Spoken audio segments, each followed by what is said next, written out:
I'll stop. We're going to begin a series of lectures on street jiu-jitsu, taking it to the streets using your jiu-jitsu. This is a book I did a couple years ago and has some great techniques. So let's go through them step by step so you can learn to become a great street jiu-jitsu fighter. The first thing you need to do is you need to learn your street techniques. You need to learn your stances. And you never want to stand straight up. The only time you ever want to stand straight up is when you're trying to get someone's attention in a line or in a restaurant. You don't stand straight up in a fight. You squat down, you bend your knees, you keep your head up. You want to be low in your stance. Your feet should be about shoulder width apart. Your arms in, your head up, but slightly down. Notice that his back is not bent. It's actually a straight line between his head and his legs there. You can see a straight line coming straight down there. This is a good fighting jiu-jitsu stance. You can't be punched in the head. You can move forward and back, and you have really good control. So let's look at how this stance works in the street. If you stand straight up, you open yourself up for an attack against a boxer or a karate fighter. Here is a guy getting ready to fight me. He's my son, and he's just standing straight up in the air. You're just going to get in a lot of trouble because I can just do a quick jab and catch you right in the nose, or I could do a quick punch and catch you with a direct punch because you're standing straight up in the air. You don't want to stand straight up.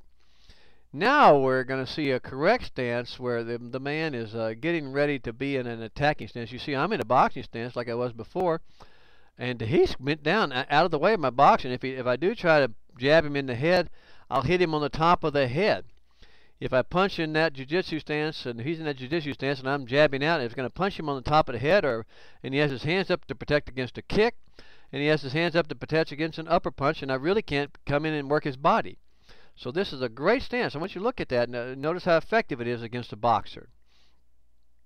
Now, after they throw their very first technique, or I like to, before they even begin to move on their first technique, you want to step in and attack them. You want to come in and drop to one knee, and it's called a single leg. You're going to drop into one leg, grab around behind both of their legs, right at the knee, keep your head over to the side, and then you're going to lift your other leg and bring it around. I drag my back leg over and around across in front of his body to where it's parallel beside him, and then from there I can take it and sweep him to the ground. So let's look at this technique again. I'm coming in, I drop down, I drive my head into his stomach. I'm on my left knee. Then I pull my right leg up across and put my head against the side of his body.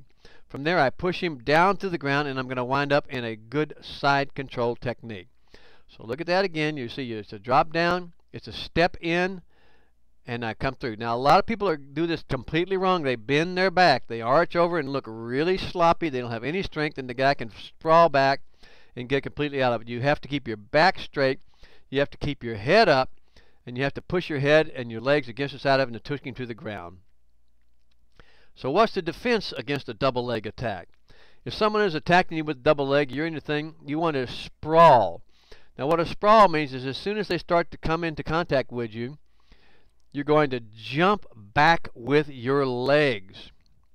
As soon as he touches my legs, I'm going to jump back onto the ground. I'm going to thrust both of my legs back, keep my back straight, and push down. This is called a sprawl. I don't have to go all the way to the ground. I have pushed him away from me. I'm controlling his underarm with an underhook, and I'm keeping him from coming in and taking me down to the ground. This is very, very important technique. If you learn to sprawl, when he shoots in, as soon as he begins his contact or as soon as he starts his shot, you sprawl. We do sprawls in the wrestling. When we're training for wrestling and training for mixed martial arts, we do hundreds of sprawls a class because sprawling is one of the most important things to defend yourself against a good jiu-jitsu fighter. If they can't take you down, they can't do jiu-jitsu on you. Once I've sprawled from here, you'll notice I've sprawled. I have an underhook here, and I can just turn him completely over. I'm taking my hand right here, have it underhooked under his arm, and I'm just going to roll him right over with my hand. And when I roll him right over, I can wind up in a north-south position. So from here, I roll him, and I'm going to wind up in a nice north-south position. Very effective technique. So let's look at it again so you get the idea. He shoots in. I sprawl back. I sprawl back. I underhook his arm. I roll him all the way over. and they'll wind up in a nice north-south position. This is a great jiu-jitsu technique to work from. He has very little chance of getting out of it unless he knows a lot of ground jiu-jitsu, and from here I can do a great ground and pound. Now, another great defense against a wrestling shoot-in or a basic shoot-in by someone who, especially if they don't know what they're doing, is to use the guillotine. Because although a wrestling technique is wonderful, it's great, it's the best thing to use in the street, if someone knows how to defend it, they're going to use a guillotine choke to stop you. And what they're going to do is when you shoot in, they're going to block your technique, and they're going to wrap their leg under your neck.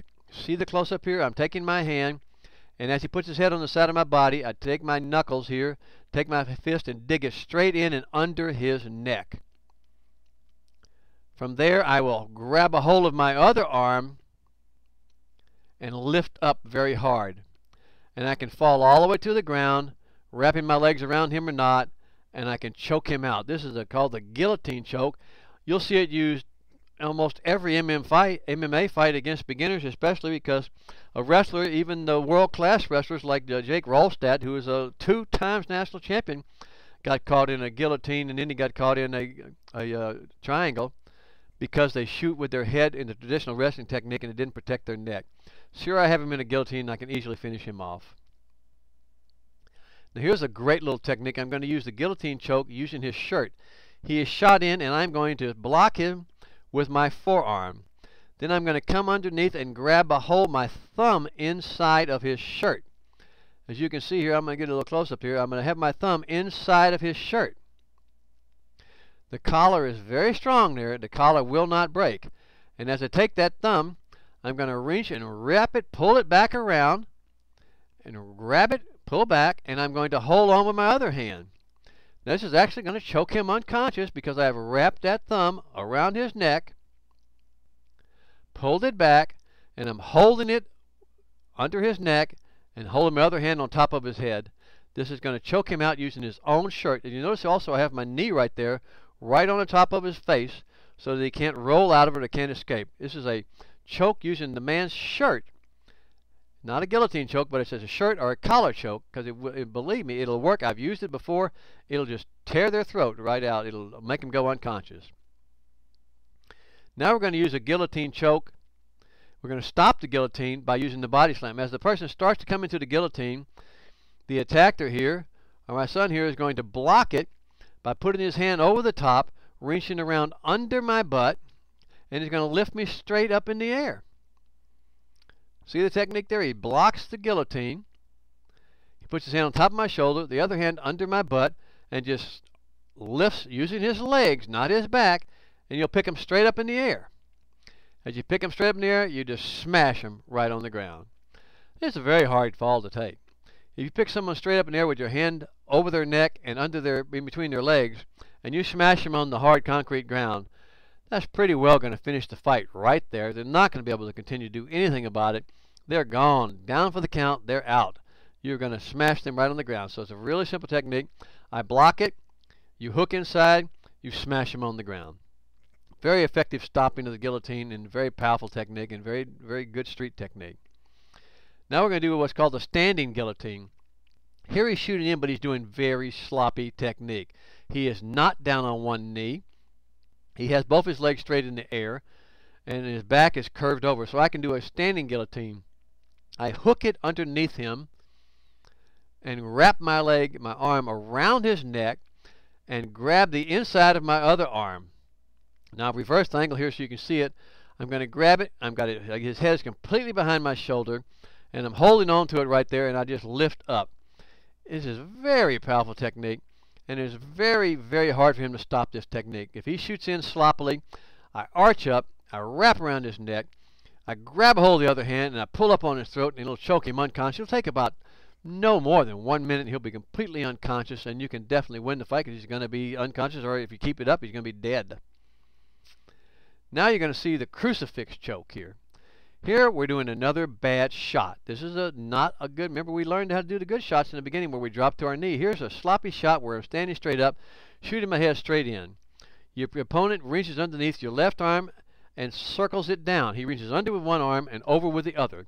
So as you can see here, he's blocked my shot. He's reached over with this arm and around with the other. Study that technique right there. Because he's done this, now he can take me all the way backwards by stepping forward. You step into him, and this forces him backwards, and he'll also trip me with his front leg. So he's taken from here. He's blocked. He's going to step in. He's wrapped around my neck. He's going to step in and push through and force me all the way to the ground. His hand is wrapped securely around the back of my neck, and the pressure comes by reaching up and arching my neck and hooking his hand underneath my arm. This is called the Crucifix Choke, and it's very painful, very hard on the neck, very easy to do. He's wrapped it around, he's locked it, he's thrown me on the ground.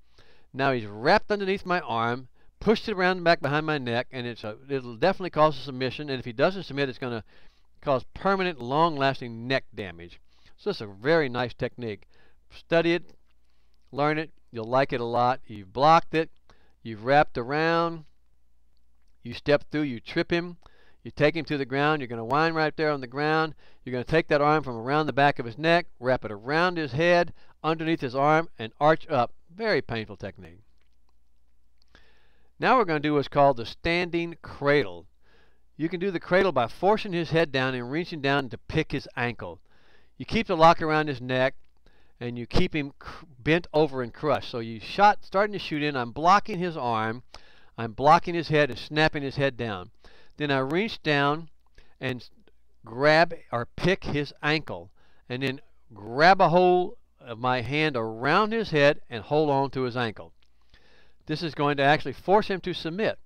As I snapped him down, reached over his head, reached underneath, grabbed him around the head and the knee, and I'm just going to completely crush him down there, and he's going to give up, he's going to submit, because it's called a standing cradle. It just really hurts his neck, and he's going to give up.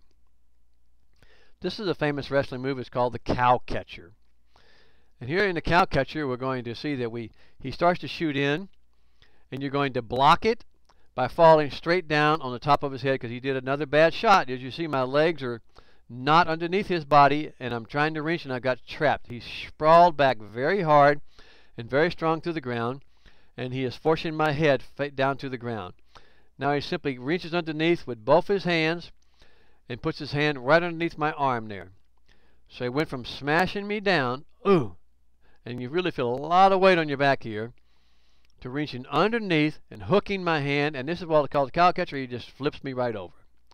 So from right there, I underhook him, I'm putting my weight on his back, and all I do is flip him right over, and I'm going to wind up in a great little side control. So let's look at the technique again. He shoots in, we block it by sprawling, pushing my leg back. Then he reaches underneath the arm, then he steps in and flips me right over, and winds up in a great little side control technique. This is called the Cowcatcher. This is a famous wrestling move, and it's a great move for you Jiu Jitsu players to learn, because you'll wind up blocking him and flipping him right over into a great Jiu Jitsu point technique, or a great place for you to start your finishes. Now we're going to do a sprawl with what's known as a sit out. My son is shot in, and I am trying to sprawl. So I've shot back, my legs back, and I have my hand around his head, and he's trying to reach in there. He comes in and continues his move, continues to drive forward, holding my hand for control, reaching and grabbing the knee, continuing to drive, and spinning around. So he's gone from a sprawl.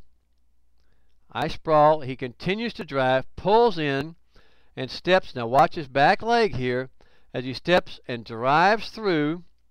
And as he drives through, he's going to come all the way up and around. He's going to wind up in a beautiful little mount position here. So this is a very nice technique. This is a counter to a sprawl.